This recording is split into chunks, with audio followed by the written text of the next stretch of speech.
The Great Gatsby by F. Scott Fitzgerald. Chapter 1. In my younger and more vulnerable years, my father gave me some advice that I've been turning over in my mind ever since. Whenever you feel like criticizing anyone, he told me, just remember that all the people in this world haven't had the advantages that you've had. He didn't say any more, but we've always been unusually communicative in a reserved way, and I understood that he meant a great deal more than that. In consequence, I'm inclined to reserve all judgments, a habit that has opened up many curious natures to me and also made me the victim of not a few veteran bores. The abnormal mind is quick to detect and attach itself to this quality when it appears in a normal person, and so it came about that in college I was unjustly accused of being a politician, because I was privy to the secret griefs of wild unknown men. Most of the confidences were unsought. Frequently I have feigned sleep, preoccupation, or a hostile levity when I realized, by some unmistakable sign, that an intimate revelation was quivering on the horizon. For the intimate revelations of young men, or at least the terms in which they express them, are usually plagiaristic and marred by obvious suppressions. Reserving judgments is a matter of infinite hope.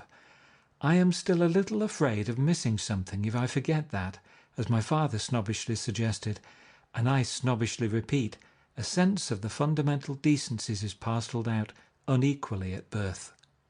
And after boasting this way of my tolerance, I come to the admission that it has a limit.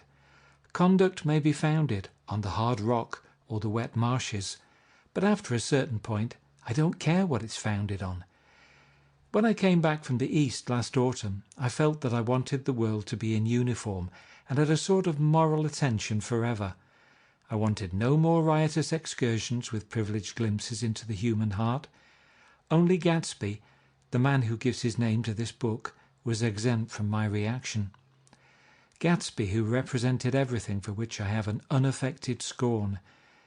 If personality is an unbroken series of successful gestures, then there was something gorgeous about him, some heightened sensitivity to the promises of life, as if he were related to one of those intricate machines that register earthquakes 10,000 miles away. This responsiveness had nothing to do with that flabby impressionability, which is dignified under the name of the creative temperament. It was an extraordinary gift for hope, a romantic readiness such as I have never found in any other person, and which it is not likely I shall ever find again. No, Gatsby turned out all right at the end. It is what preyed on Gatsby, what foul dust floated in the wake of his dreams, that temporarily closed out my interest in the abortive sorrows and short-winded elations of men. My family have been prominent, well-to-do people in this Middle Western city for 3 generations. The Carraways are something of a clan, and we have a tradition that we're descended from the Dukes of Buchanan, but the actual founder of my line was my grandfather's brother, who came here in '51, sent a substitute to the Civil War and started the wholesale hardware business that my father carries on today. I never saw this great-uncle, but I'm supposed to look like him, with special reference to the rather hard-boiled painting that hangs in father's office. I graduated from New Haven in 1915, just a quarter of a century after my father, and a little later I participated in that delayed Teutonic migration known as the Great War. I enjoyed the counter-raid so thoroughly that I came back restless. Instead of being the warm centre of the world, the Middle West now seemed like the ragged edge of the universe, so I decided to go east and learn the bond business. Everybody I knew was in the bond business, so I suppose it could support one more single man. All my aunts and uncles talked it over as if they were choosing a prep school for me, and finally said, "Why, yes," with very grave, hesitant faces. Father agreed to finance me for a year, and after various delays I came east permanently, I thought, in the spring of '22. The practical thing was to find rooms in the city, but it was a warm season, and I had just left a country of wide lawns and friendly trees, so when a young man at the office suggested that we take a house together in a commuting town, it sounded like a great idea. He found the house, a weather-beaten cardboard bungalow at $80 a month, but at the last minute the firm ordered him to Washington, and I went out to the country alone. I had a dog, at least I had him for a few days until he ran away, and an old Dodge, and a Finnish woman who made my bed and cooked breakfast and muttered Finnish wisdom to herself over the electric stove. It was lonely for a day or so, until one morning some man, more recently arrived than I, stopped me on the road. "How do you get to West Egg Village?" he asked helplessly. I told him, and as I walked on I was lonely no longer. I was a guide, a pathfinder, an original settler. He had casually conferred on me the freedom of the neighbourhood. And so, with the sunshine and the great bursts of leaves growing on the trees, just as things grow in fast movies, I had that familiar conviction that life was beginning over again with the summer. There was so much to read, for one thing, and so much fine health to be pulled down out of the young, breath-giving air. I bought a dozen volumes on banking and credit and investment securities, and they stood on my shelf in red and gold like new money from the mint, promising to unfold the shining secrets that only Midas and Morgan and Maecenas knew. And I had the high intention of reading many other books besides. I was rather literary in college. One year I wrote a series of very solemn and obvious editorials for the Yale News, and now I was going back to bring back all such things into my life and become again that most limited of all specialists, the well-rounded man. This isn't just an epigram. Life is much more successfully looked at from a single window, after all. It was a matter of chance that I should have rented a house in one of the strangest communities in North America. It was on that slender, riotous island which extends itself due east of New York, and where there are, among other natural curiosities, two unusual formations of land, 20 miles from the city, a pair of enormous eggs, identical in contour and separated only by a courtesy bay, jut out into the most domesticated body of salt water in the Western Hemisphere. The great wet barnyard of Long Island Sound. They are not perfect ovals, like the egg in the Columbus story. They are both crushed flat at the contact end, but their physical resemblance must be a source of perpetual confusion to the gulls that fly overhead. To the wingless, a more arresting phenomenon is their dissimilarity in every particular, except shape and size. I lived at West Egg, the less fashionable of the two, though this is a most superficial tag to express the bizarre and not a little sinister contrast between them. My house was at the very tip of the egg, only 50 yards from the Sound, and squeezed between two huge places that rented for 12 or 15,000 a season. The one on my right was a colossal affair by any standard. It was a factual imitation of some Hotel de Ville in Normandy, with a tower on one side, spanking new under a thin beard of raw ivy, and a marble swimming pool, and more than 40 acres of lawn and garden. It was Gatsby's mansion, or rather, as I didn't know Mr. Gatsby, it was a mansion inhabited by a gentleman of that name. My own house was an eyesore, but it was a small eyesore, and it had been overlooked, so I had a view of the water, a partial view of my neighbour's lawn, and the consoling proximity of millionaires, all for $80 a month.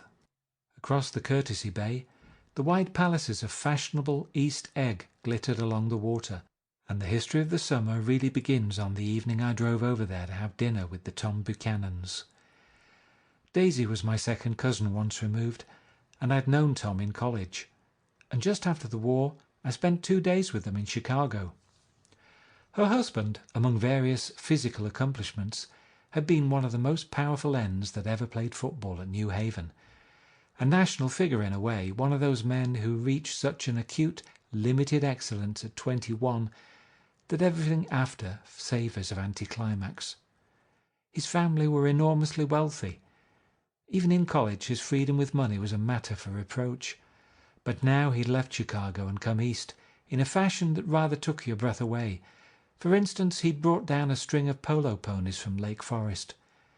It was hard to realize that a man in my own generation was wealthy enough to do that. Why they came east, I don't know. They'd spent a year in France for no particular reason, and then drifted here and there unrestfully, wherever people played polo and were rich together. This was a permanent move, said Daisy over the telephone, but I didn't believe it. I had no sight into Daisy's heart, but I felt that Tom would drift on forever, seeking a little wistfully for the dramatic turbulence of some irrecoverable football game. And so it happened that on a warm, windy evening I drove over to East Egg to see two old friends whom I scarcely knew at all. Their house was even more elaborate than I expected, a cheerful red and white Georgian colonial mansion overlooking the bay. The lawn started at the beach and ran towards the front door for a quarter of a mile, jumping over sundials and brick walks and burning gardens. Finally, when it reached the house, drifting up the side in bright vines, as though from the momentum of its run. The front was broken by a line of French windows, glowing now with reflected gold and wide open to the warm, windy afternoon, and Tom Buchanan in riding clothes was standing, with his legs apart on the front porch. He had changed since his New Haven years.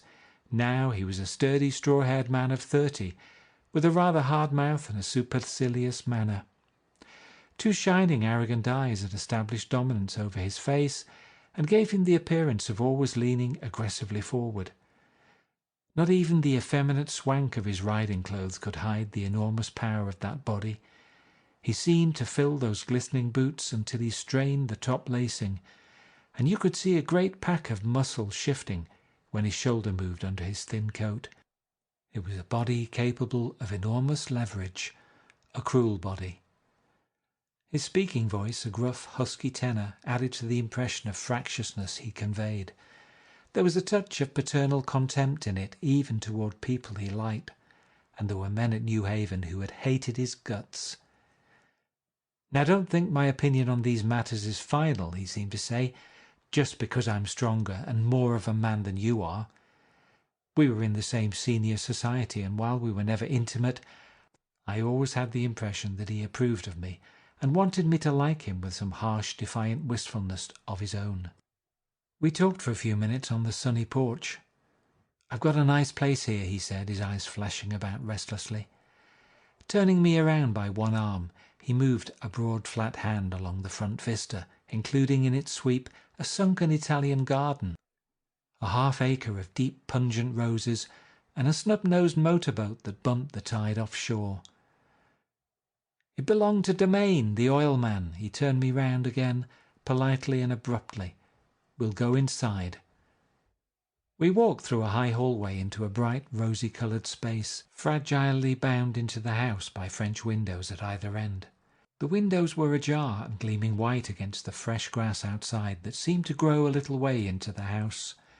A breeze blew through the room, blew curtains in at one end and out the other like pale flags, twisting them up toward the frosted wedding cake of the ceiling, and then rippled over the wine-coloured rug, making a shadow on it as wind does on the sea. The only completely stationary object in the room was an enormous couch on which two young women were buoyed up, as though upon an anchored balloon. They were both in white, and their dresses were rippling and fluttering, as if they'd just been blown back in after a short flight around the house. I must have stood for a few moments listening to the whip and snap of the curtains and the groan of a picture on the wall. Then there was a boom as Tom Buchanan shut the rear windows, and the court wind died out about the room, and the curtains and the rugs and the two young women ballooned slowly to the floor. The younger of the two was a stranger to me. She was extended full length at her end of the divan, completely motionless and with her chin raised a little, as if she were balancing something on it which was quite likely to fall. If she saw me out of the corner of her eyes, she gave no hint of it. Indeed, I was almost surprised into murmuring an apology for having disturbed her by coming in. The other girl, Daisy, made an attempt to rise. She leaned slightly forward with a conscientious expression. Then she laughed an absurd, charming little laugh, and I laughed too and came forward into the room. "I'm paralysed with happiness." She laughed again as if she said something very witty, and held my hand for a moment, looking up into my face, promising that there was no one in the world she so much wanted to see. That was a way she had. She hinted in a murmur that the surname of the balancing girl was Baker. I've heard it said that Daisy's murmur was only to make people lean toward her, an irrelevant criticism that made it no less charming. At any rate, Miss Baker's lips fluttered. She nodded at me almost imperceptibly and then quickly tipped her head back again. The object she was balancing had obviously tottered a little and given her something of a fright. Again a sort of apology arose to my lips. Almost any exhibition of complete self-sufficiency draws a stunned tribute from me. I looked back at my cousin, who began to ask me questions in her low, thrilling voice. It was the kind of voice that the ear follows up and down as if each speech is an arrangement of notes that will never be played again. Her face was sad and lovely, with bright things in it, bright eyes and a bright, passionate mouth. But there was an excitement in her voice that men who had cared for her found difficult to forget. A singing compulsion, a whispered "listen," a promise that she had done gay, exciting things just a while since, and that there were gay, exciting things hovering in the next hour. I told her how I had stopped off in Chicago for a day on my way east, and how a dozen people had sent their love through me. "Do they miss me?" she cried ecstatically. "The whole town is desolate. All the cars have the left rear wheel painted black as a mourning wreath, and there's a persistent wail all night along the North Shore." "How gorgeous! Let's go back, Tom, tomorrow." Then she added irrelevantly, "You ought to see the baby." "I'd like to. She's asleep. She's 3 years old. Haven't you ever seen her?" "Never." "Well, you ought to see her. She's—" Tom Buchanan, who had been hovering restlessly about the room, stopped and rested his hand on my shoulder. "What you doing, Nick?" "I'm a Bond man." "Who with?" I told him. "Never heard of them," he remarked decisively. This annoyed me. "You will," I answered shortly. "You will if you stay in the East." "Oh, I'll stay in the East, don't you worry," he said, glancing at Daisy and then back at me, as if he were alert for something more. "I'd be a goddamned fool to live anywhere else." At this point Miss Baker said, "Absolutely," with such suddenness that I started. It was the first word she had uttered since I came into the room. Evidently it surprised her as much as it did me, for she yawned and with a series of rapid, deft movements stood up into the room. "I'm stiff," she complained. "I've been lying on that sofa for as long as I can remember." "Don't look at me," Daisy retorted. "I've been trying to get you to New York all afternoon." "Oh, thanks," said Miss Baker to the 4 cocktails just in from the pantry. "I'm absolutely in training." Her host looked at her incredulously. "You are?" He took down his drink as if it were a drop in the bottom of a glass. "How you ever get anything done is beyond me." I looked at Miss Baker, wondering what it was she got done. I enjoyed looking at her. She was a slender, small-breasted girl with an erect carriage, which she accentuated by throwing her body backward at the shoulders, like a young cadet. Her grey, sun-strained eyes looked back at me with polite, reciprocal curiosity out of a wan, charming, discontented face. It occurred to me now that I had seen her, or a picture of her, somewhere before. "You live in West Egg," she remarked contemptuously. "I know somebody there." "I don't know a single—" "You must know Gatsby." "Gatsby?" demanded Daisy. "What Gatsby?" Before I could reply that he was my neighbour, dinner was announced.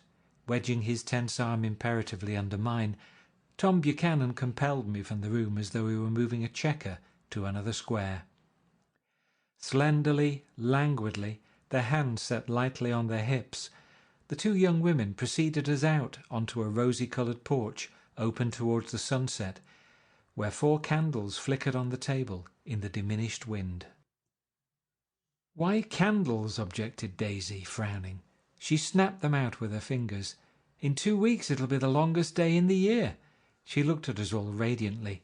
"Do you always watch for the longest day of the year and then miss it?" "I always watch for the longest day in the year and then miss it." "We ought to plan something," yawned Miss Baker, sitting down at the table as if she were getting into bed. "All right," said Daisy. "What'll we plan?" She turned to me helplessly. "What do people plan?" Before I could answer, her eyes fastened with an awed expression on her little finger. "Look," she complained, "I hurt it." We all looked. The knuckle was black and blue. "You did it, Tom," she said accusingly. "I know you didn't mean to, but you did do it. That's what I get for marrying a brute of a man, a great big, hulking, physical specimen of a—" "I hate that word, hulking," objected Tom crossly, "even in kidding." "Hulking," insisted Daisy. Sometimes she and Miss Baker talked at once, unobtrusively, and with a bantering inconsequence that was never quite chatter, that was as cool as their white dresses and their impersonal eyes in the absence of all desire.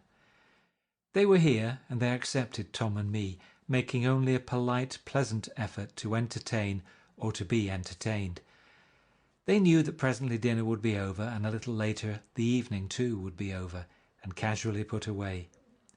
It was sharply different from the West, where an evening was hurried from phase to phase towards its close, in a continually disappointed anticipation, or else in sheer nervous dread of the moment itself. "You make me feel uncivilized, Daisy," I confessed on my second glass of corky but rather impressive claret. "Can't you talk about crops or something?" I meant nothing in particular by this remark, but it was taken up in an unexpected way. "Civilization's going to pieces," broke out Tom violently. "I've gotten to be a terrible pessimist about things. Have you read The Rise of the Coloured Empires by this man Goddard?" "Why, no," I answered, rather surprised by his tone. "Well, it's a fine book and everybody ought to read it. The idea is, if we don't look out, the white race will be utterly submerged. It's all scientific stuff. It's been proved." "Tom's getting very profound," said Daisy with an expression of unthoughtful sadness. "He reads deep books with long words in them. What was that word "Well, these books are all scientific," insisted Tom, glancing at her impatiently. "This fellow has worked out the whole thing. It's up to us, who are the dominant race, to watch out, or these other races will have control of things." "We've got to beat them down," whispered Daisy, winking ferociously towards the fervent sun. "You ought to live in California," began Miss Baker, but Tom interrupted her by shifting heavily in his chair. "This idea is that we're Nordics. I am, and you are, and—" After an infinitesimal hesitation, he included Daisy with a slight nod, and she winked at me again. "And we've produced all the things that go to make civilization. Oh, science and art and all that. Do you see?" There was something pathetic in his concentration, as if his complacency, more acute than of old, was not enough to him any more. When almost immediately the telephone rang inside and the butler left the porch, Daisy seized upon the momentary interruption and leaned towards me. "I'll tell you a family secret," she whispered enthusiastically. "It's about the butler's nose. Do you want to hear about the butler's nose?" "That's why I came over tonight." "Well, he wasn't always a butler.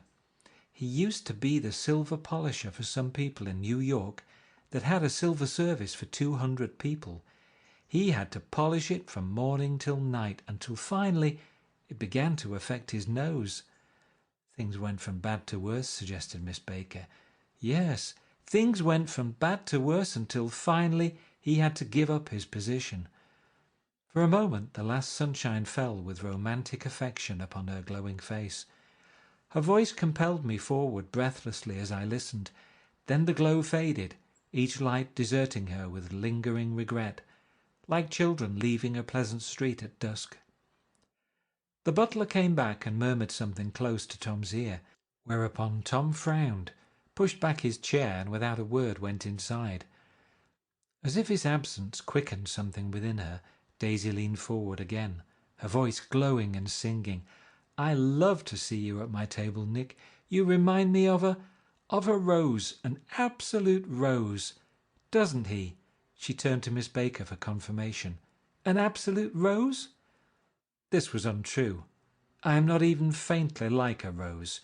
She was only extemporizing, but a stirring warmth flowed from her, as if her heart was trying to come out to you, concealed in one of those breathless, thrilling words. Then suddenly she threw her napkin on the table and excused herself and went into the house. Miss Baker and I exchanged a short glance, consciously devoid of meaning. I was about to speak when she sat up alertly and said, "Shh," in a warning voice. A subdued, impassioned murmur was audible in the room beyond, and Miss Baker leaned forward, unashamed, trying to hear. The murmur trembled on the verge of coherence, sank down, mounted excitedly, and then ceased altogether. "This Mr. Gatsby you spoke of is my neighbour," I said. "Don't talk. I want to hear what happens." "Is something happening?" I inquired innocently. "You mean to say you don't know?" said Miss Baker, honestly surprised. "I thought everybody knew." "I don't." "Why," she said hesitantly, "Tom's got some woman in New York." "Got some woman?" I repeated blankly. Miss Baker nodded. "She might have the decency not to telephone him at dinner time, don't you think?" Almost before I had grasped her meaning, there was the flutter of a dress and the crunch of leather boots, and Tom and Daisy were back at the table. "It couldn't be helped!" cried Daisy with tense gaiety. She sat down, glancing searchingly at Miss Baker and then at me, and continued, "I looked outdoors for a minute, and it's very romantic outdoors. There's a bird on the lawn that I think must be a nightingale, come over on the Cunard or White Star Line. He's singing away," her voice sang. "It's romantic, isn't it, Tom?" "Very romantic," he said, and then miserably to me, "If it's light enough after dinner, I want to take you down to the stables." The telephone rang inside, startlingly, and as Daisy shook her head decisively at Tom, the subject of the stables, in fact all subjects, vanished into air. Among the broken fragments of the last 5 minutes at table, I remembered the candles being lit again, pointlessly, and I was conscious of wanting to look squarely at every one, and yet to avoid all eyes. I couldn't guess what Daisy and Tom were thinking, but I doubt if even Miss Baker, who seemed to have mastered a certain hardy scepticism, was able utterly to put this fifth guest's shrill metallic urgency out of mind. To a certain temperament the situation might have seemed intriguing. My own instinct was to telephone immediately for the police. The horses, needless to say, were not mentioned again. Tom and Miss Baker, with several feet of twilight between them, strolled back into the library, as if to a vigil beside a perfectly tangible body, while trying to look pleasantly interested and a little deaf. I followed Daisy around a chain of connecting verandas to the porch in front. In its deep gloom we sat down side by side on a wicker settee. Daisy took her face in her hands as if feeling its lovely shape, and her eyes moved gradually out into the velvet dusk. I saw that turbulent emotions possessed her, so I asked what I thought would be some sedative questions about her little girl. "We don't know each other very well, Nick," she said suddenly. "Even if we are cousins, you didn't come to my wedding." "I wasn't back from the war." "That's true," she hesitated. "Well, I've had a very bad time, Nick, and I'm pretty cynical about everything." Evidently she had reason to be. I waited, but she didn't say any more, and after a moment I returned rather feebly to the subject of her daughter. "I suppose she talks and eats and everything?" "Oh, yes." She looked at me absently. "Listen, Nick, let me tell you what I said when she was born. Would you like to hear?" "Very much. It'll show you how I've gotten to feel about things. Well, she was less than an hour old, and Tom was God knows where. I woke up out of the ether with an utterly abandoned feeling, and asked the nurse right away if it was a boy or a girl. She told me it was a girl, and so I turned my head away and wept. 'All right,' I said. 'I'm glad it's a girl, and I hope she'll be a fool. That's the best thing a girl can be in this world, a beautiful little fool.' You see, I think everything's terrible anyhow," she went on in a convinced way. "Everybody thinks so, the most advanced people, and I know. I've been everywhere and seen everything and done everything." Her eyes flashed around her in a defiant way, rather like Tom's, and she laughed with thrilling scorn. "Sophisticated! God, I'm sophisticated." The instant her voice broke off, ceasing to compel my attention, my belief, I felt the basic insincerity of what she had said. It made me uneasy, as though the whole evening had been a trick of some sort to exact a contributory emotion from me. I waited, and sure enough, in a moment she looked at me with an absolute smirk on her lovely face, as if she had asserted her membership in a rather distinguished secret society to which she and Tom belonged. Inside, the crimson room bloomed with light. Tom and Miss Baker sat at either end of the long couch, and she read aloud to him from the Saturday Evening Post, the words murmurous and uninflected, running together in a soothing tune. The lamplight, bright on his boots and dull on the autumn leaf yellow of her hair, glinted along the paper as she turned a page with a flutter of slender muscles in her arms. When we came in, she held us silent for a moment with a lifted hand. "To be continued," she said, tossing the magazine on the table, "in our very next issue." Her body asserted itself with a restless movement of her knee, and she stood up. 10 o'clock, she remarked, apparently finding the time on the ceiling. "Time for this good girl to go to bed." "Jordan's going to play in the tournament tomorrow," explained Daisy, "over at Westchester." "Oh, you're Jordan Baker." I knew now why her face was familiar. Its pleasing, contemptuous expression had looked out at me from many rotogravure pictures of the sporting life at Asheville and Hot Springs and Palm Beach. I had heard some story of hers too, a critical, unpleasant story, but what it was I'd forgotten long ago. "Good night," she said softly. "Wake me at 8, won't you?" "If you'll get up." "I will." "Good night, Mr. Carraway. See you anon." "Of course you will," confirmed Daisy. "In fact, I think I'll arrange a marriage. Come over often, Nick, and I'll sort of, fling you together. You know, lock you up accidentally in linen closets and push you out to sea in a boat, and all that sort of thing." "Good night," called Miss Baker from the stairs. "I haven't heard a word." "She's a nice girl," said Tom after a moment. "They oughtn't to let her run around the country this way." "Who oughtn't to?" inquired Daisy coldly. "Her family. Her family is one ant about 1,000 years old. Besides, Nick's going to look after her, aren't you, Nick? She's going to spend lots of weekends out here this summer. I think the home influence will be very good for her." Daisy and Tom looked at each other for a moment in silence. "Is she from New York?" I asked quickly. "From Louisville. Our white girlhood was passed together there. Our beautiful white—" "Did you give Nick a little heart-to-heart talk on the veranda?" demanded Tom suddenly. "Did I?" She looked at me. "I can't seem to remember. But I think we talked about the Nordic race. Yes, I'm sure we did. It sort of crept up on us, and first thing you know—" "Don't believe everything you hear, Nick," he advised me. I said lightly that I'd heard nothing at all, and a few minutes later I got up to go home. They came to the door with me and stood side by side in a cheerful square of light. As I started my motor, Daisy peremptorily called, "Wait! I forgot to ask you something, and it's important. We heard you were engaged to a girl out west." "That's right," corroborated Tom kindly. "We heard that you were engaged." "It's a libel. I'm too poor." "But we heard it," insisted Daisy, surprising me by opening up again in a flower-like way. "We heard it from 3 people, so it must be true." Of course I knew what they were referring to, but I wasn't even vaguely engaged.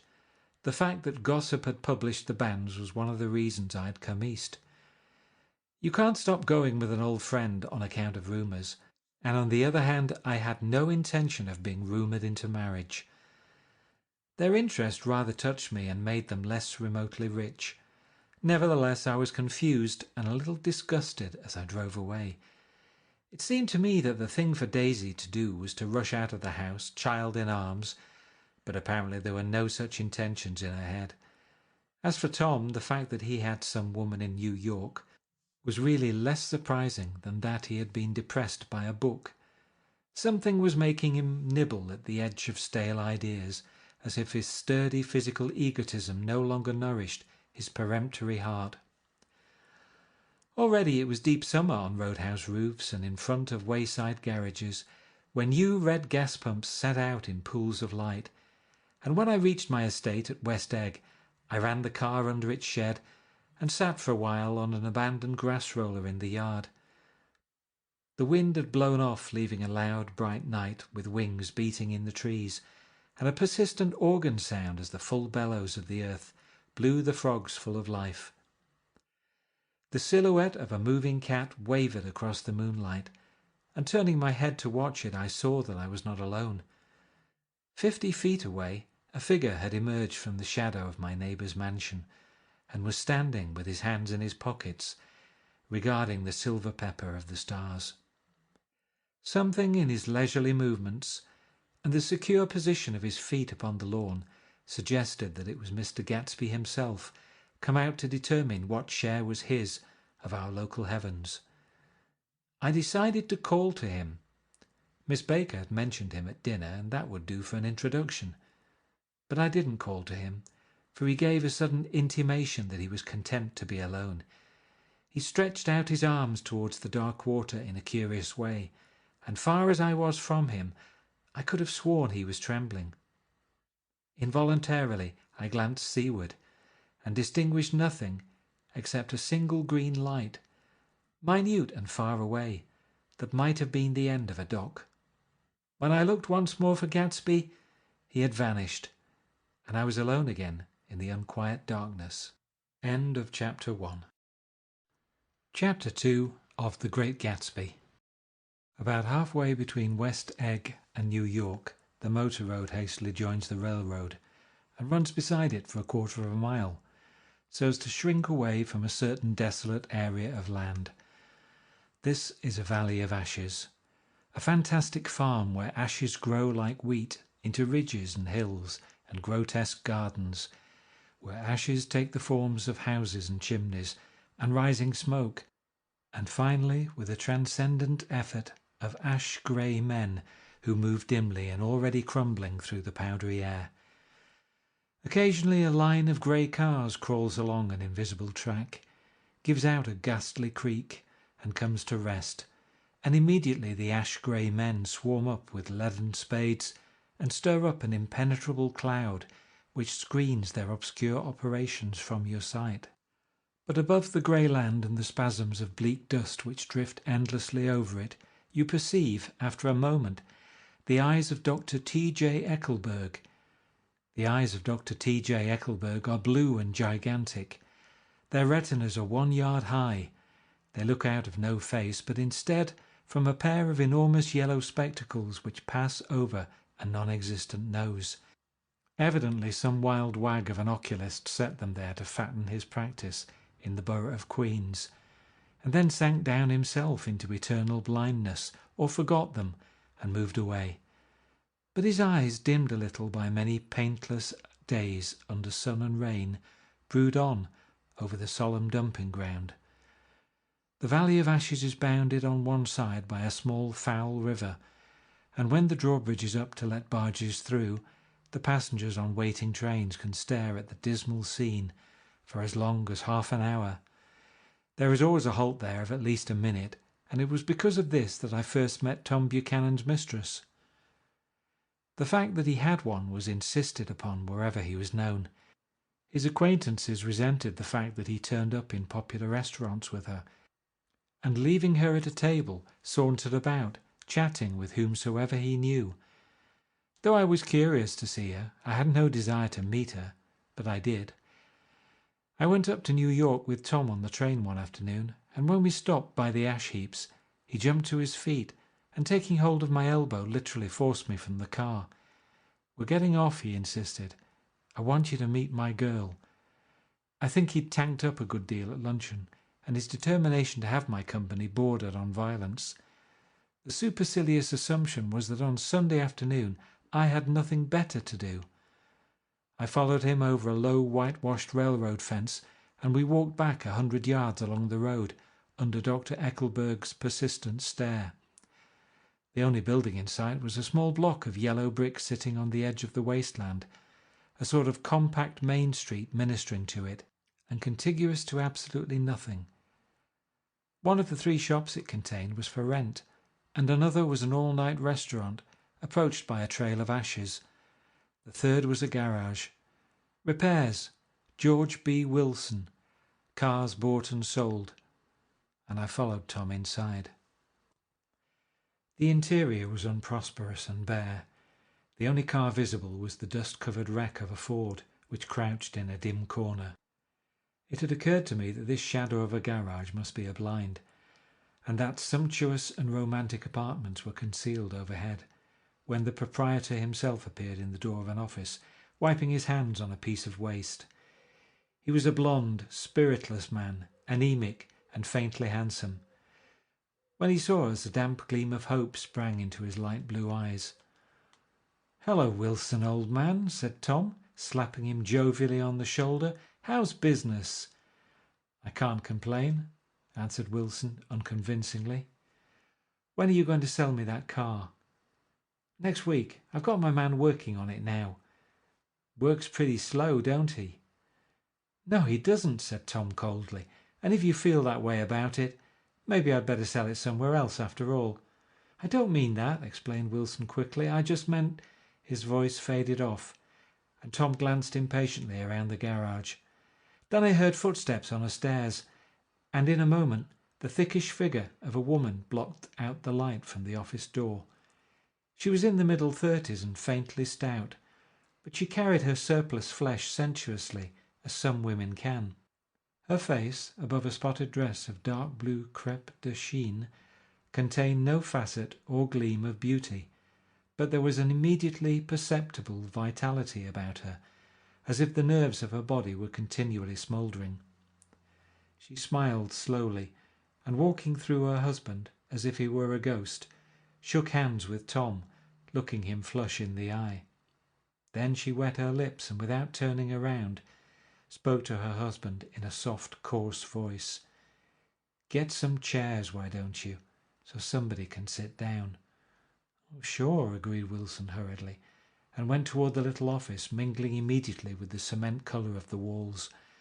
A white ashen dust veiled his dark suit, and his pale hair as it veiled everything in the vicinity, except his wife, who moved close to Tom.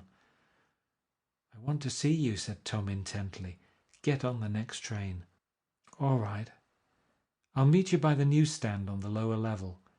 She nodded and moved away from him just as George Wilson emerged with 2 chairs from his office door. We waited for her down the road and out of sight. It was a few days before the 4th of July, and a grey, scrawny Italian child was setting torpedoes in a row along the railroad track. "Terrible place, isn't it?" said Tom, exchanging a frown with Dr. Eckelberg. "Awful. It does her good to get away." "Doesn't her husband object?" "Wilson? He thinks she goes to see her sister in New York. He's so dumb he doesn't know he's alive." So Tom Buchanan and his girl and I went up together to New York. Well, not quite together, for Mrs. Wilson sat discreetly in another car. Tom deferred that much to the sensibilities of those East Eggers who might be on the train. She had changed her dress to a brown-figured muslin, which stretched tight over her rather wide hips, as Tom helped her to the platform in New York. At the newsstand she bought a copy of Town Tattle and a moving picture magazine, and in the station drugstore some cold cream and a small flask of perfume. Upstairs in the solemn echoing drive she let 4 taxicabs drive away before she selected a new one, lavender-coloured with grey upholstery, and in this we slid out from the mass of the station into the glowing sunshine. But immediately she turned sharply from the window and, leaning forward, tapped on the front glass. "I want to get one of those dogs," she said earnestly. "I want to get one for the apartment. They're nice to have, a dog."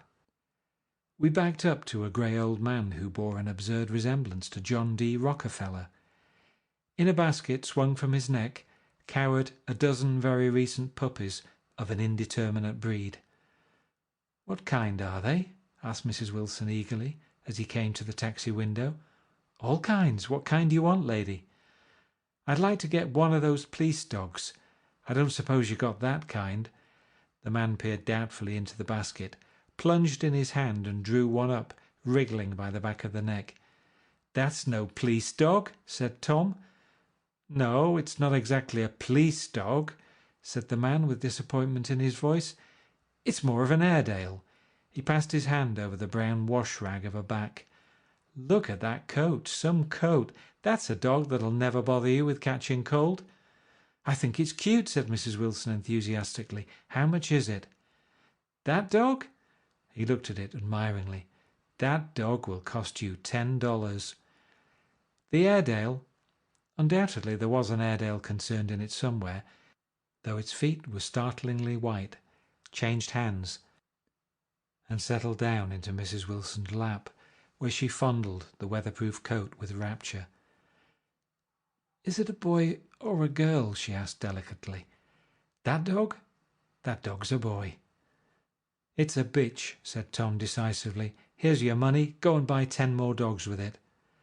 We drove over to Fifth Avenue, so warm and soft, almost pastoral on the summer Sunday afternoon that I wouldn't have been surprised to see a great flock of white sheep turn the corner. "Hold on," I said. "I have to leave you here." "No, you don't," interposed Tom quickly. "Myrtle'll be hurt if you don't come up to the apartment. Won't you, Myrtle?" "Come on," she urged. "I'll telephone my sister, Catherine. She's said to be very beautiful by people who ought to know." "Well, I'd like to, but—" We went on, cutting back again over the park toward the West Hundreds. At 158th Street the cab stopped at one slice in a long white cake of apartment houses. Throwing a regal homecoming glance around the neighbourhood, Mrs. Wilson gathered up her dog and her other purchases and went haughtily in. "I'm going to have the McKees come up," she announced as we rose in the elevator. "And of course I got to call up my sister too." The apartment was on the top floor. A small living room, a small dining room, a small bedroom, and a bath. The living room was crowded to the doors with a set of tapestried furniture entirely too large for it, so that to move about was to stumble continually over scenes of ladies swinging in the gardens of Versailles. The only picture was an over-enlarged photograph, apparently a hen sitting on a blurred rock. Looked at from a distance, however, the hen resolved itself into a bonnet, and the countenance of a stout old lady beamed down into the room.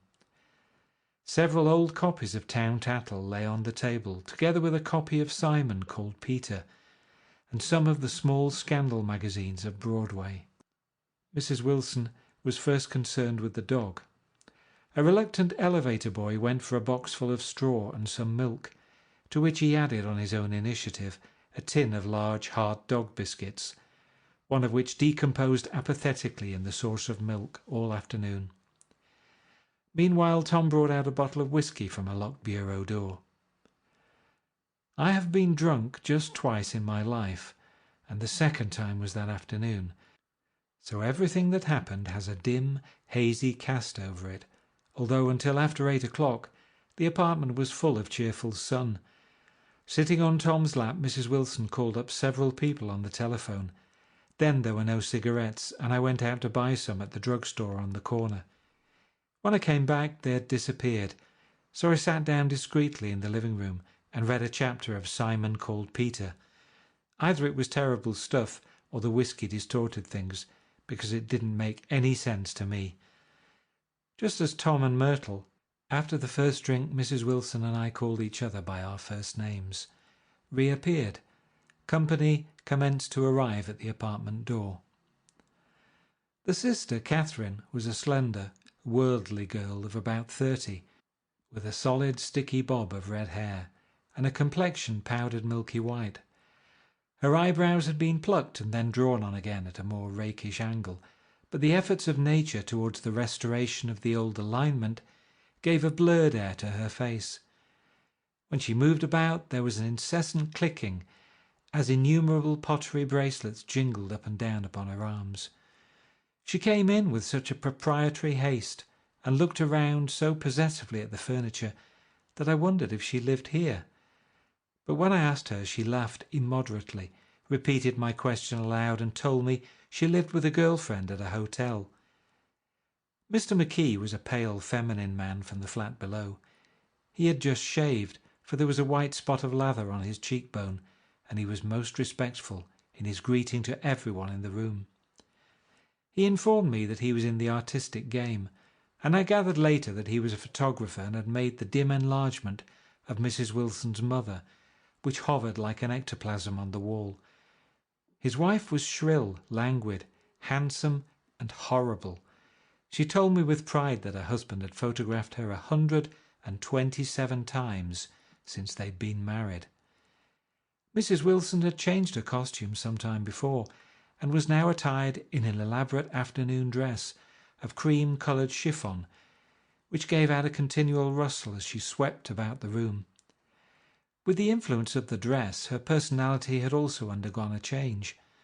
The intense vitality that had been so remarkable in the garage was converted into impressive hauteur.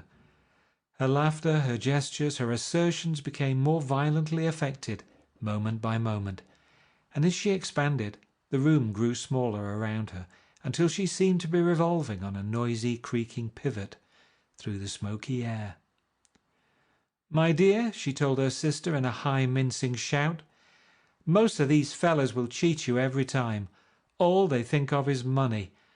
I had a woman up here last week to look at my feet, and when she gave me the bill, you'd have thought she'd had my appendicitis out." "What was the name of the woman?" asked Mrs. McKee. "Mrs. Eberhardt. She goes around looking at people's feet in their own homes." "I like your dress," remarked Mrs. McKee. "I think it's adorable." Mrs. Wilson rejected the compliment by raising her eyebrow in disdain. "It's just a crazy old thing," she said. "I just slip it on sometimes when I don't care what I look like." "But it looks wonderful on you, if you know what I mean," pursued Mrs. McKee. "If Chester could only get you in that pose, I think he could make something of it." We all looked in silence at Mrs. Wilson, who removed a strand of hair from over her eyes and looked back at us with her brilliant smile. Mr. McKee regarded her intently with his head on one side, and then moved his hand back and forth slowly in front of his face. "I should change the light," he said after a moment. "I'd like to bring out the modelling of the features, and I'd try to get hold of all the back hair." "I wouldn't think of changing the light," cried Mrs. McKee. "I think it's—" Her husband said "shh," and we all looked at the subject again, whereupon Tom Buchanan yawned audibly and got to his feet. "You McKees have something to drink," he said. "Get some more ice and mineral water, Myrtle, before everybody goes to sleep." "I told that boy about the ice." Myrtle raised her eyebrows in despair at the shiftlessness of the lower orders. "These people! You have to keep after them all the time." She looked at me and laughed pointlessly. Then she flounced over to the dog, kissed it with ecstasy, and swept into the kitchen, implying that a dozen chefs awaited her orders there. "I've done some nice things out on Long Island," asserted Mr. McKee. Tom looked at him blankly. "2 of them we have framed downstairs." "2 what?" demanded Tom. "2 studies. One of them I call Montauk Point, the Gulls, and the other I call Montauk Point, the Sea." The Sister Catherine sat down beside me on the couch. "Do you live down on Long Island too?" she inquired. "I live at West Egg." "Really? I was down there at a party about a month ago, at a man named Gatsby's. Do you know him?" "I live next door to him." "Well, they say he's a nephew or a cousin of Kaiser Wilhelm's. That's where all his money comes from." "Really?" She nodded. "I'm scared of him. I'd hate to have him get anything on me." This absorbing information about my neighbour was interrupted by Mrs. McKee's pointing suddenly at Catherine. "Chester, I think you could do something with her," she broke out, but Mr. McKee only nodded in a bored way and turned his attention to Tom. "I'd like to do more work on Long Island if I could get the entry. All I ask is that they should give me a start." "Ask Myrtle," said Tom, breaking into a short shout of laughter as Mrs. Wilson entered with a tray. "She'll give you a letter of introduction, won't you, Myrtle?" "Do what?" she asked, startled. You'll give McKee a letter of introduction to your husband so he can do some studies of him."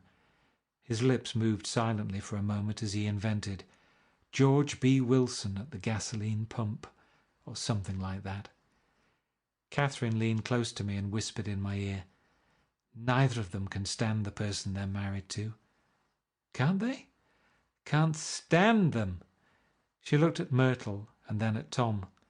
"What I say is, why go on living with them if they can't stand them? If I was them, I'd get a divorce and get married to each other right away." "Doesn't she like Wilson either?" The answer to this was unexpected. It came from Myrtle, who had overheard the question, and it was violent and obscene. "You see?" cried Catherine triumphantly. She lowered her voice again. "It's really his wife that's keeping them apart. She's a Catholic, and they don't believe in divorce." Daisy was not a Catholic, and I was a little shocked at the elaborateness of the lie. "When they do get married," continued Catherine, "they're going west to live for a while until it blows over." "It'd be more discreet to go to Europe." "Oh, do you like Europe?" she exclaimed surprisingly. "I just got back from Monte Carlo." "Really?" "Just last year I went over there with another girl." "Stay long?" "No, we just went to Monte Carlo and back. We went by way of Marseille. We had over $1,200 when we started, but we got gypped out of it all in 2 days in the private rooms. We had an awful time getting back, I can tell you. God, how I hated that town." The late afternoon sky bloomed in the window for a moment, like the blue honey of the Mediterranean. Then the shrill voice of Mrs. McKee called me back into the room.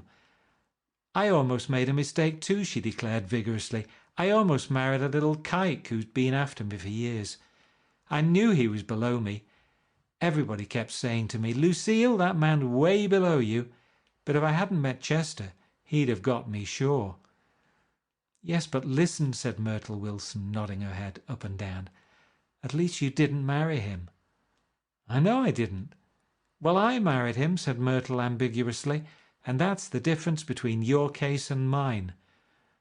"Why did you, Myrtle?" demanded Catherine. "Nobody forced you to." Myrtle considered. "I married him because I thought he was a gentleman," she said finally. "I thought he knew something about breeding, but he wasn't fit to lick my shoe." "You were crazy about him for a while," said Catherine. "Crazy about him?" cried Myrtle incredulously. "Who said I was crazy about him? I never was any more crazy about him than I was about that man there." She pointed suddenly at me, and everyone looked at me accusingly. I tried to show by my expression that I had played no part in her past. "The only crazy I was when I married him. I knew right away I made a mistake. He borrowed somebody's best suit to get married in, and never even told me about it. And the man came after it one day when he was out." She looked around to see who was listening. "Oh, is that your suit?" I said. "This is the first I ever heard about it. But I gave it to him, and then I lay down and cried to beat the band all afternoon." "She really ought to get away from him," resumed Catherine to me. "They've been living over that garage for 11 years, and Tom's the first sweetie she ever had." The bottle of whiskey, a second one, was now in constant demand by all present, excepting Catherine, who felt just as good on nothing at all. Tom rang for the janitor and sent him for some celebrated sandwiches, which were a complete supper in themselves. I wanted to get out and walk eastward toward the park through the soft twilight, but each time I tried to go I became entangled in some wild strident argument which pulled me back, as if with ropes, into my chair.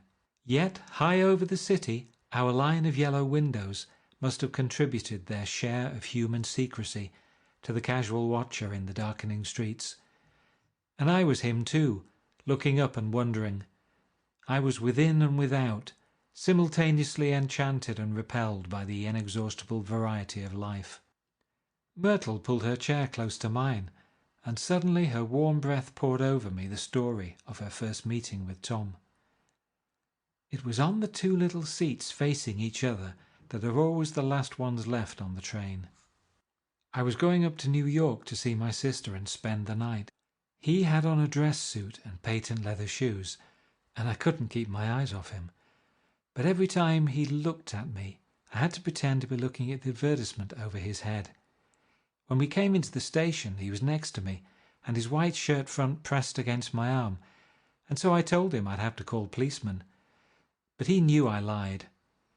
I was so excited that when I got into a taxi with him, I didn't hardly know I wasn't getting into a subway train. All I kept thinking about over and over was, "You can't live forever. You can't live forever." She turned to Mrs. McKee, and the room rang full of her artificial laughter. "My dear," she cried, "I'm going to give you this dress as soon as I'm through with it. I've got to get another one tomorrow. I'm going to make a list of all the things I've got to get.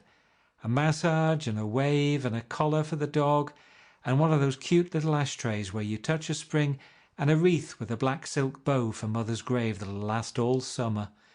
I got to write down a list so I won't forget all the things I got to do." It was 9 o'clock. Almost immediately afterward I looked at my watch and found it was 10. Mr. McKee was asleep on a chair with his fists clenched in his lap, like a photograph of a man of action. Taking out my handkerchief, I wiped from his cheek the remains of the spot of dried lather that had worried me all the afternoon. The little dog was sitting on the table, looking with blind eyes through the smoke, and from time to time groaning faintly. People disappeared, reappeared, made plans to go somewhere, and then lost each other, searched for each other, found each other a few feet away. Sometime toward midnight, Tom Buchanan and Mrs. Wilson stood face to face, discussing in impassioned voices whether Mrs. Wilson had any right to mention Daisy's name. "Daisy, Daisy, Daisy," shouted Mrs. Wilson. "I'll say it whenever I want to. Daisy, making a short, deft movement. Tom Buchanan broke her nose with his open hand. Then there were bloody towels upon the bathroom floor, and women's voices scolding and consoling as they stumbled here and there among the crowded furniture, with articles of aid, and the despairing figure on the couch, bleeding fluently and trying to spread a copy of Town Tattle over the tapestry scenes of Versailles. Then Mr. McKee turned and continued on out the door. Taking my hat from the chandelier, I followed. "Come to lunch some day," he suggested as we groaned down in the elevator. "Where?" "Anywhere." "Keep your hands off the lever," snapped the elevator boy. "I beg your pardon," said Mr. McKee with dignity. "I didn't know I was touching it." "All right," I agreed. "I'll be glad to." I was standing beside his bed and he was sitting up between the sheets, clad in his underwear with a great portfolio in his hands. Beauty and the Beast, Loneliness, Old Grocery Horse, Brook and Bridge. Then I was lying half asleep in the cold lower level of the Pennsylvania station, staring at the Morning Tribune and waiting for the 4 o'clock train. End of Chapter 2. Chapter 3 of The Great Gatsby by F. Scott Fitzgerald. There was music from my neighbour's house through the summer nights. In his blue gardens, men and girls came and went like moths among the whisperings and the champagne and the stars. At high tide in the afternoon I watched his guests diving from the tower of his raft or taking the sun on the hot sand of his beach, while his 2 motorboats slit the waters of the Sound, drawing aquaplanes over cataracts of foam. On weekends his Rolls-Royce became an omnibus, bearing parties to and from the city between 9 in the morning and long past midnight, while his station wagon scampered like a brisk yellow bug to meet all trains. And on Mondays 8 servants, including an extra gardener, toiled all day with mops and scrubbing brushes and hammers and garden shears, repairing the ravages of the night before. Every Friday 5 crates of oranges and lemons arrived from a fruiterer in New York. Every Monday these same oranges and lemons left his back door in a pyramid of pulpless halves. There was a machine in the kitchen which could extract the juice of 200 oranges in half an hour if a little button was pressed 200 times by a butler's thumb. At least once a fortnight a corps of caterers came down with several hundred feet of canvas and enough coloured lights to make a Christmas tree of Gatsby's enormous garden. On buffet tables, garnished with glistening hors d'oeuvre, spiced baked hams crowded against salads of harlequin designs, and pastry pigs and turkeys bewitched to a dark gold.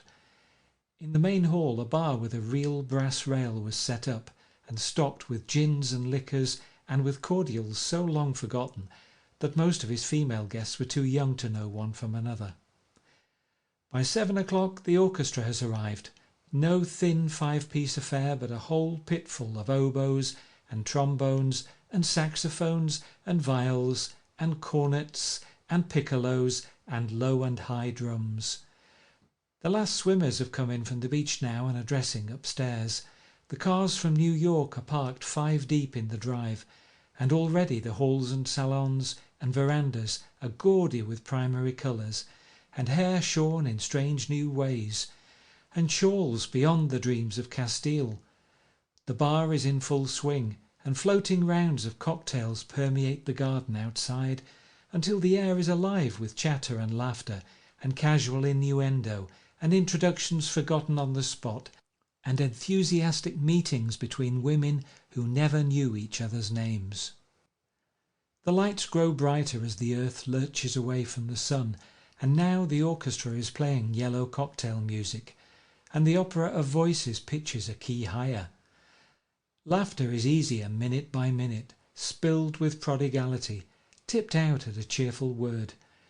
The groups change more swiftly, swell with new arrivals, dissolve and form in the same breath.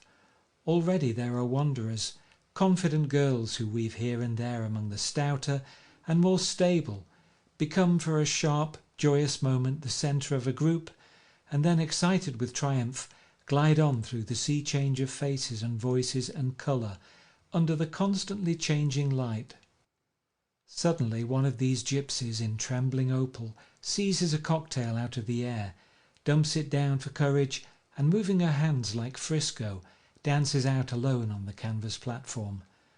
A momentary hush.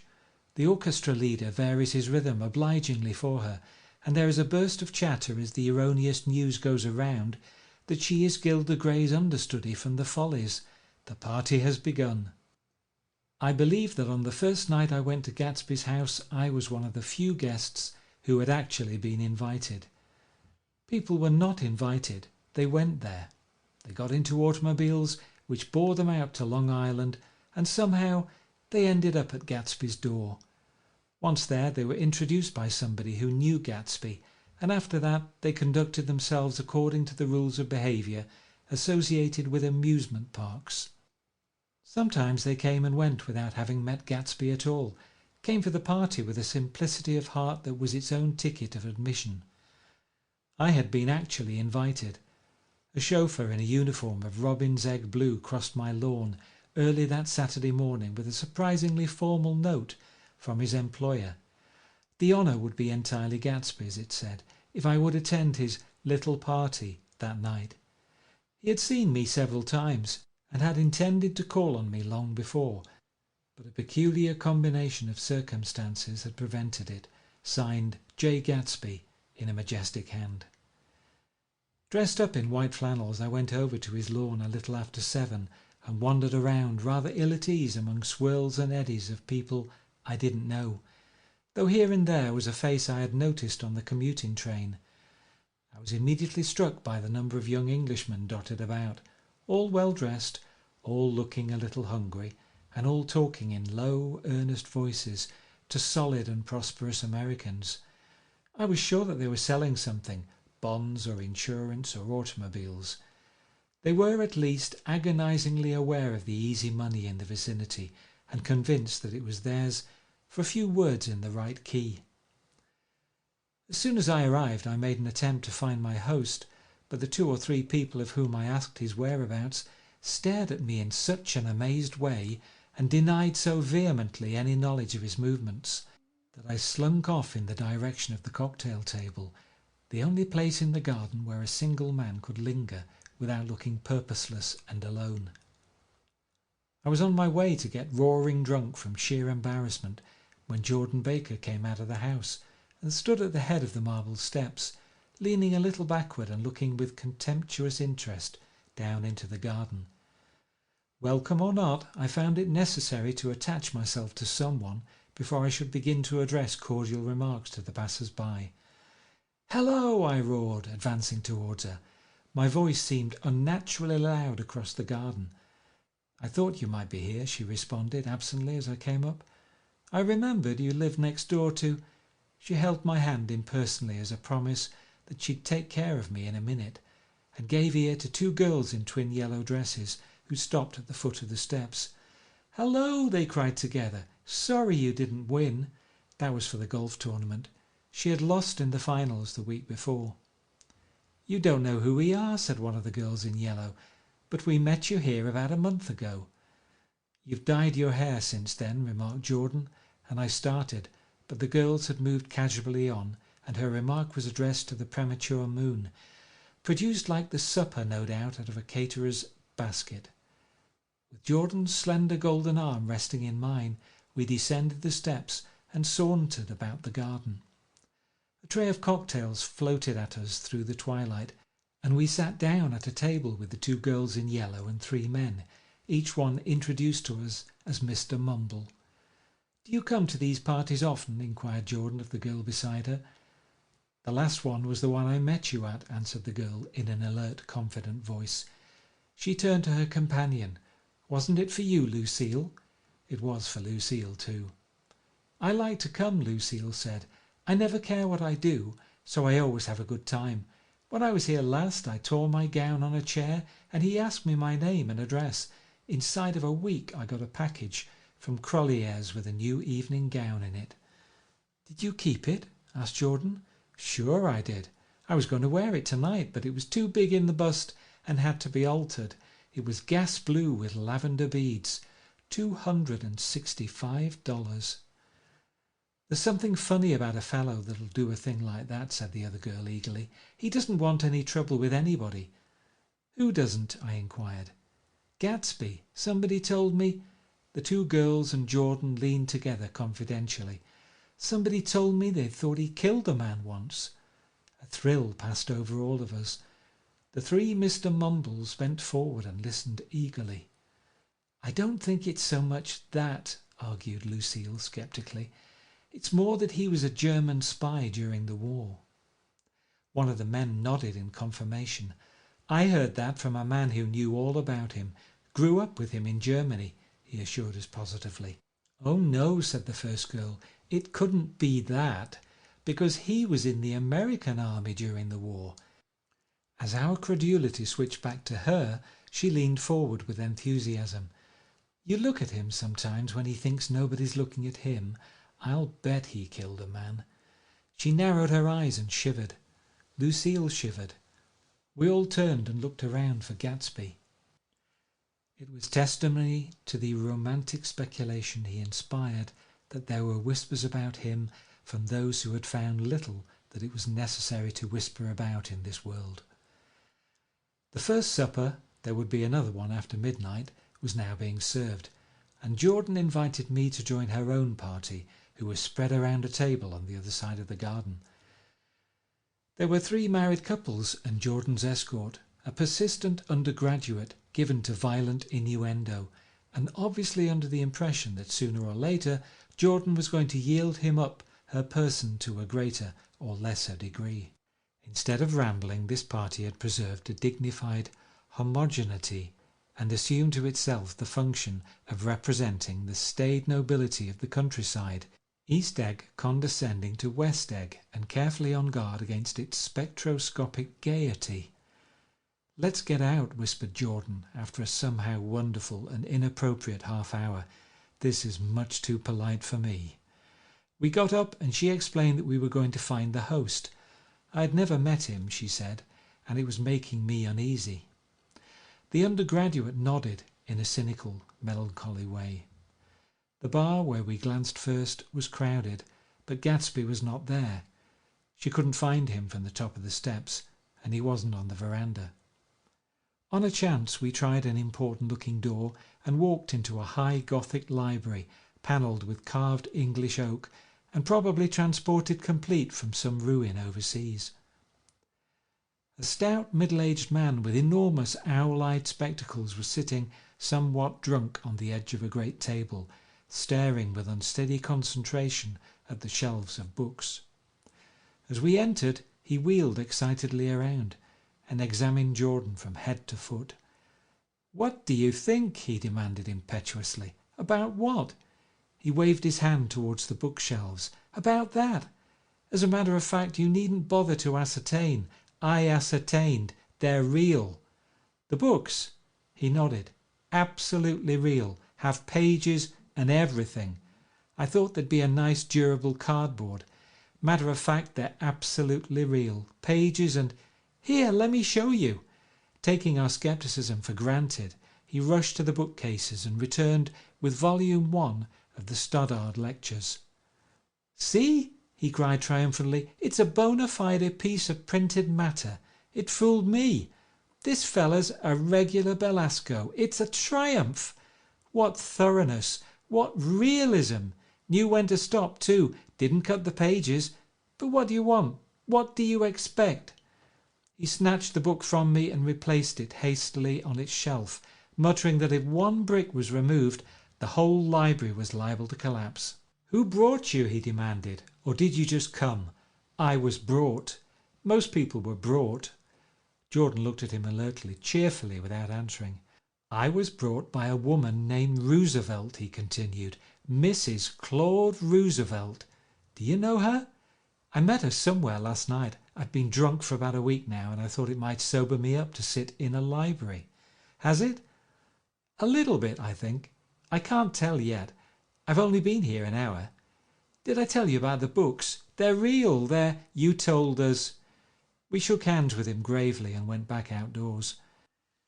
There was dancing now on the canvas in the garden, old men pushing young girls backward in eternal graceless circles, superior couples holding each other tortuously, fashionably, and keeping in the corners, and a great number of single girls dancing individualistically or relieving the orchestra for a moment of the burden of the banjo or the traps. By midnight the hilarity had increased. A celebrated tenor had sung in Italian, and a notorious contralto had sung in jazz, and between the numbers people were doing stunts all over the garden, while happy, vacuous bursts of laughter rose toward the summer sky. A pair of stage twins who turned out to be the girls in yellow did a baby act in costume, and champagne was served in glasses bigger than finger bowls. The moon had risen higher, and floating in the sound was a triangle of silver scales, trembling a little to the stiff, tinny drip of the banjos on the lawn. I was still with Jordan Baker. We were sitting at a table with a man of about my age and a rowdy little girl who gave way upon the slightest provocation to uncontrollable laughter. I was enjoying myself now. I'd taken 2 finger bowls of champagne, and the scene had changed before my eyes into something significant, elemental, and profound. At a lull in the entertainment, the man looked at me and smiled. "Your face is familiar," he said politely. "Weren't you in the 3rd Division during the war?" "Why, yes, I was in the 9th Machine Gun Battalion." "I was in the 7th Infantry until June 1918. I knew I'd seen you somewhere before." We talked for a moment about some wet, grey little villages in France. Evidently he lived in this vicinity, for he told me that he'd just bought a hydroplane and was going to try it out in the morning. "Want to go with me, old sport? Just near the shore along the Sound." "What time?" "Any time that suits you best." It was on the tip of my tongue to ask his name when Jordan looked around and smiled. "Having a gay time now?" she inquired. "Much better." I turned again to my new acquaintance. "This is an unusual party for me. I haven't even seen the host. I live over there." I waved my hand at the invisible hedge in the distance, and this man Gatsby sent over his chauffeur with an invitation. For a moment he looked at me as if he failed to understand. "I'm Gatsby," he said suddenly. "What?" I exclaimed. "Oh, I beg your pardon. I thought you knew, old sport. I'm afraid I'm not a very good host." He smiled understandingly, much more than understandingly. It was one of those rare smiles with a quality of eternal reassurance in it, that you may come across 4 or 5 times in life. It faced, or seemed to face, the whole external world for an instant, and then concentrated on you with an irresistible prejudice in your favour. It understood you just as far as you wanted to be understood, believed in you as you would like to believe in yourself, and assured you that it had precisely the impression of you that, at your best, you hoped to convey. Precisely at that point it vanished, and I was looking at an elegant young roughneck, a year or 2 over 30, whose elaborate formality of speech just missed being absurd. Some time before he introduced himself, I got a strong impression that he was picking his words with care. Almost at the moment when Mr. Gatsby identified himself, a butler hurried toward him with the information that Chicago was calling him on the wire. He excused himself with a small bow that included each of us in turn. "If you want anything, just ask Riddles, Ward," he urged me. "Excuse me, I'll rejoin you later." When he was gone, I turned immediately to Jordan, constrained to assure her of my surprise. I had expected that Mr. Gatsby would be a florid and corpulent person in his middle years. "Who is he?" I demanded. "Do you know?" "He's just a man named Gatsby." "Where is he from, I mean, and what does he do?" "Now you're started on the subject," she answered with a wan smile. "Well, he told me once he was an Oxford man." A dim background started to take shape behind him, but at her next remark it faded away. "However, I don't believe it." "Why not?" "I don't know," she insisted. "I just don't think he went there." Something in her tone reminded me of the other girls. "I think he killed a man," and had the effect of stimulating my curiosity. I would have accepted without question the information that Gatsby sprang from the swamps of Louisiana or from the Lower East Side of New York. That was comprehensible. But young men didn't, at least in my provincial inexperience I believe they didn't, drift coolly out of nowhere and buy a palace on Long Island Sound. "Anyhow, he gives large parties," said Jordan, changing the subject with an urban distaste for the concrete. "And I like large parties. They're so intimate. At small parties there isn't any privacy." There was the boom of a bass drum, and the voice of the orchestra leader rang out suddenly above the echolalia of the garden. "Ladies and gentlemen," he cried, "at the request of Mr. Gatsby, we are going to play for you Mr. Vladimir Tostov's latest work, which attracted so much attention at Carnegie Hall last May. If you read the papers, you know there was a big sensation." He smiled with jovial condescension and added, "Some sensation," whereupon everybody laughed. "The piece is known," he concluded lustily, "as Vladimir Tostov's Jazz History of the World."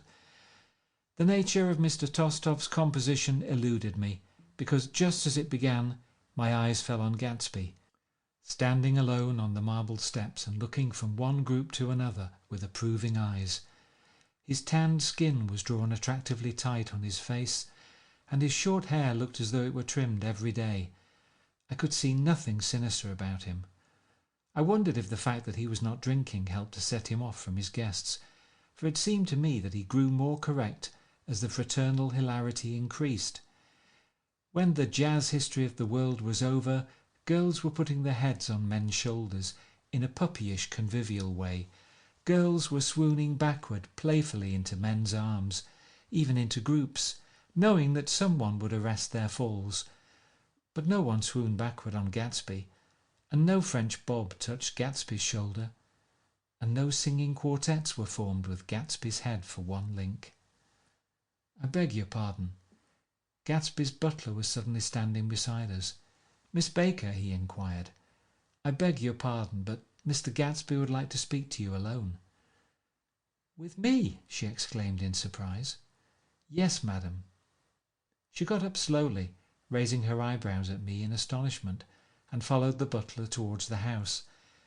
I noticed that she wore her evening dress, all her dresses like sports clothes. There was a jauntiness about her movements, as if she had first learned to walk upon golf courses on clean, crisp mornings.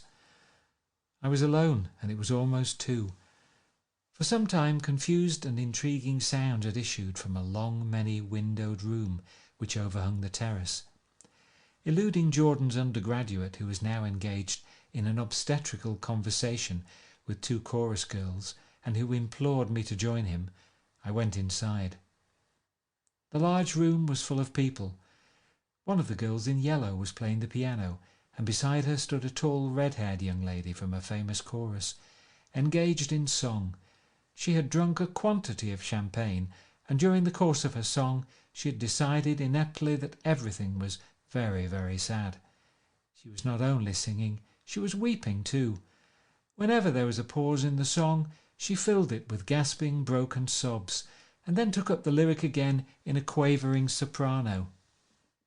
The tears coursed down her cheeks, not freely, however, for when they came into contact with her heavily beaded eyelashes, they assumed an inky colour and pursued the rest of their way in slow black rivulets. A humorous suggestion was made that she sing the notes on her face, whereupon she threw up her hands, sank into a chair, and went off into a deep vinous sleep. "She had a fight with a man who says he's her husband," explained a girl at my elbow. I looked around. Most of the remaining women were now having fights with men said to be their husbands. Even Jordan's party, the quartet from East Egg, were rent asunder by dissension. One of the men was talking with curious intensity to a young actress, and his wife, after attempting to laugh at the situation in a dignified and indifferent way, broke down entirely and resorted to flank attacks. At intervals she appeared suddenly at his side like an angry diamond and hissed, "You promised!" into his ear. The reluctance to go home was not confined to wayward men. The hall was at present occupied by two deplorably sober men and their highly indignant wives. The wives were sympathizing with each other in slightly raised voices.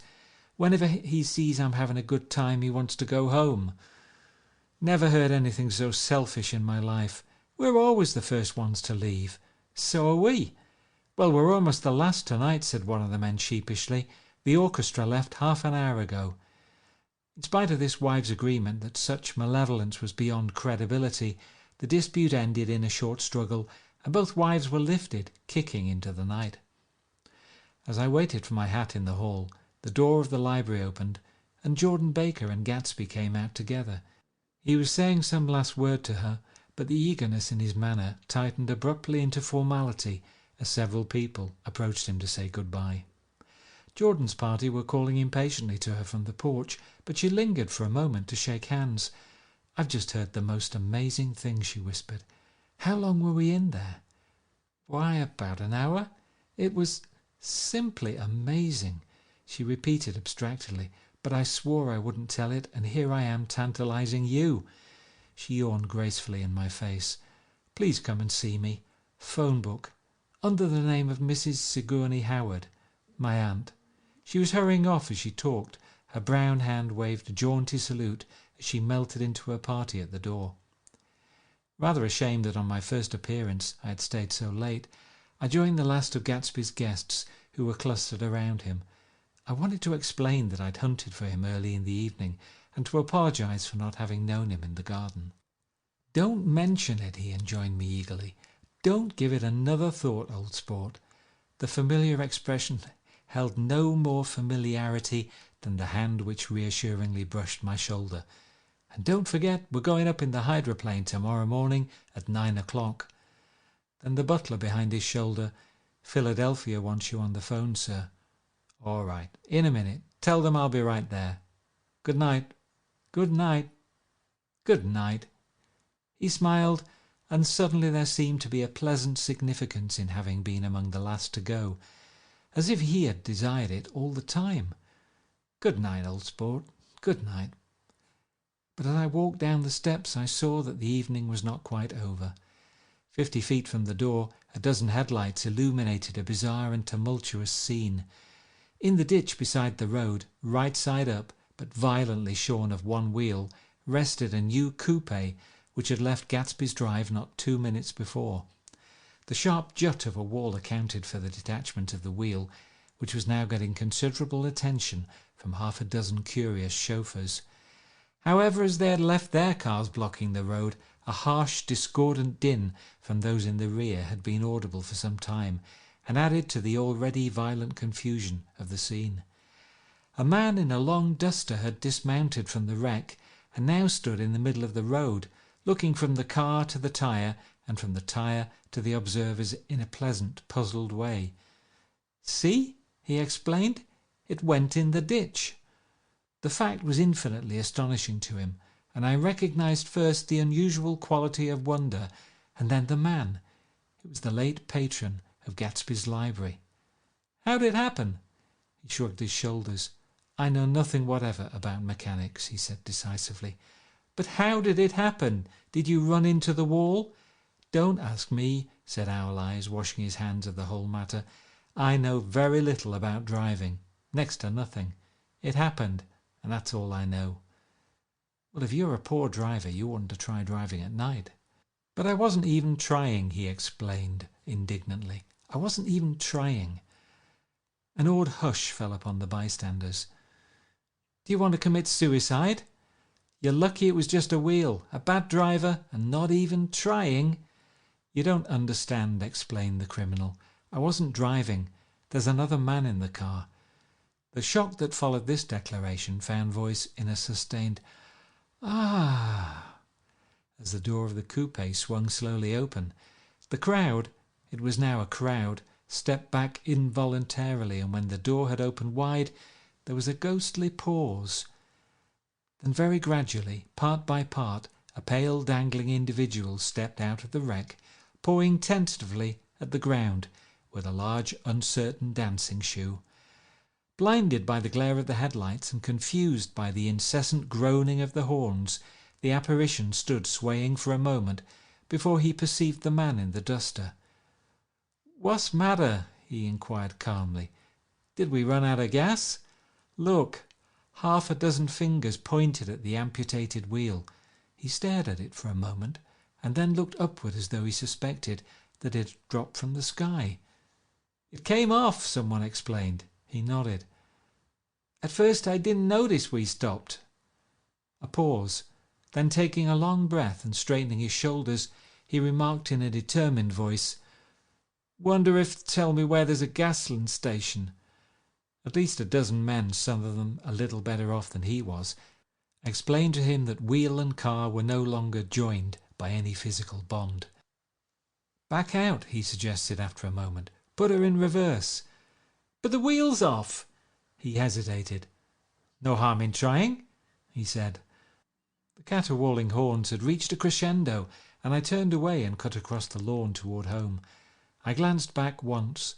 A wafer of a moon was shining over Gatsby's house, making the night fine as before, and surviving the laughter and the sound of his still glowing garden. A sudden emptiness seemed to flow now from the windows and the great doors, endowing with complete isolation the figure of the host, who stood on the porch, his hand up in a formal gesture of farewell. Reading over what I have written so far, I see I have given the impression that the events of 3 nights several weeks apart were all that absorbed me. On the contrary, they were merely casual events in a crowded summer, and until much later they absorbed me infinitely less than my personal affairs. Most of the time I worked. In the early morning the sun threw my shadow westward as I hurried down the white chasms of lower New York to the Probity Trust. I knew the other clerks and young bond salesmen by their first names, and lunched with them in dark, crowded restaurants on little pig sausages and mashed potatoes and coffee. I even had a short affair with a girl who lived in Jersey City and worked in the accounting department. But her brother began throwing mean looks in my direction, so when she went on her vacation in July, I let it blow quietly away. I took dinner usually at the Yale Club. For some reason, it was the gloomiest event of my day. And then I went upstairs to the library and studied investments and securities for a conscientious hour. There were generally a few rioters around, but they never came into the library, so it was a good place to work. After that, if the night was mellow, I strolled down Madison Avenue past the old Murray Hill Hotel and over 33rd Street to the Pennsylvania Station. I began to like New York. the racy, adventurous feel of it at night, and the satisfaction that the constant flicker of men and women and machines gives to the restless eye. I like to walk up Fifth Avenue and pick out romantic women from the crowd and imagine that in a few minutes I was going to enter into their lives, and no one would ever know or disapprove. Sometimes in my mind I followed them to their apartments on the corners of hidden streets, and they turned and smiled back at me before they faded through a door into warm darkness. At the enchanted metropolitan twilight, I felt a haunting loneliness sometimes, and felt in others poor young clerks who loitered in front of windows waiting until it was time for a solitary restaurant dinner, young clerks in the dusk, wasting the most poignant moments of night and life. Again, at 8 o'clock, when the dark lanes of the 40s were lined 5 deep with throbbing taxicabs for the theatre district, I felt a sinking in my heart. Forms leaned together in the taxis as they waited, and voices sang, and there was laughter from unheard jokes, and lighted cigarettes outlined unintelligible gestures inside. Imagining that I too was hurrying toward gaiety and sharing their intimate excitement, I wished them well. For a while I lost sight of Jordan Baker, and then in midsummer I found her again. At first I was flattered to go places with her, because she was a golf champion and everyone knew her name. Then it was something more. I wasn't actually in love, but I felt a sort of tender curiosity. The bored, haughty face that she turned to the world concealed something. Most affectations conceal something eventually, even though they don't in the beginning, and one day I found what it was. When we were on a house party together up in Warwick, she left a borrowed car out in the rain with the top down and then lied about it. And suddenly I remembered the story about her that had eluded me that night at Daisy's. At her first big golf tournament, there was a row that nearly reached the newspapers. A suggestion that she had moved her ball from a bad lie in the semi-final round. The thing approached the proportions of a scandal, then died away. A caddy retracted his statement, and the only other witness admitted that he might have been mistaken. The incident and the name had remained together in my mind. Jordan Baker instinctively avoided clever, shrewd men, and now I saw that this was because she felt safer on a plane where any divergence from a code would be thought impossible. She was incurably dishonest. She wasn't able to endure being at a disadvantage, and given this unwillingness, I suppose she had begun dealing in subterfuges when she was very young, in order to keep that cool, insolent smile turned to the world, and yet satisfy the demands of her hard, jaunty body. It made no difference to me. Dishonesty in a woman is a thing you never blame deeply. I was casually sorry, then I forgot.